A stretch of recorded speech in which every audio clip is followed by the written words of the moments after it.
So, can we solve this problem? Yes, we absolutely can. This is why ShiftSpark was invented, to solve each one of these issues in turn. So the way we do this is through contingent donations. And what are contingent donations, you ask? It's basically what large donors and lobbyists already do.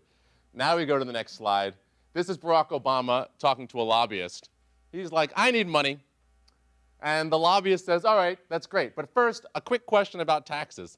And I like that you laughed, because my dad laughs at this slide, but he's the only one. And so I don't really have a great sample size, but now I know it's funny. So on to the next one. So the ShiftSpark site allows organizers to pool money for or against issues and target politicians.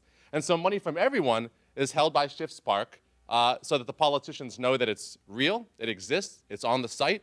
However, the money is only released at a later date depending on what the politicians do while they are in office, right? So it's contingent upon their behavior when they're actually in office. So if your politician doesn't do what you want, they don't get your money. But if they do what you want, they get your support. It's like having your very own super PAC or your very own issue PAC, and anybody can start one.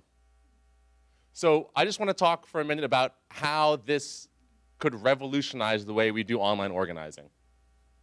The first is it allows us to measure influence. People who use this, we're able to measure what their engagement is like and what their influence is. And I'm not talking about likes, I'm not talking about shares, I'm talking about how much money individuals and organizations can drive to candidates based on issues. It allows us, as a result, to identify influencers. We can find those people who are driving the most amount of money and put them in touch with politicians who are going to want to talk to them. And that creates a class of citizen lobbyists, right? Or organizational lobbyists in a way that we don't have right now. Right now, lobbyists are people who are paid a ton of money by other people with a ton of money because they have a ton of money, right? But this enables us to do grassroots lobbying and identify people who can drive change and drive support in a language that politicians understand through the internet, and then put them in touch with elected officials. It also allows us to expand the base. How many people have tried to raise money for a candidate? Raise a hand. Or an organization. Anything, right? Or tried to tell your friends to vote.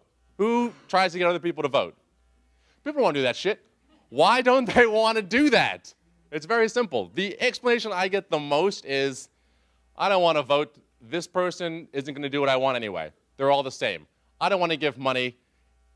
It's not going to matter. It's not going to make a difference. They don't care. There are people with more money out there. When you say to them, listen, you make a donation, you only pay if you get what you want, it makes them much more likely to take that action. If you lower the barrier to entry for giving money, you lower the barrier to entry to voter participation as well. Because studies show time and time again, if people give money to a candidate, they give money to an issue, that they're significantly more likely to vote. And as a result, you're going to empower the people in an age of Citizens United.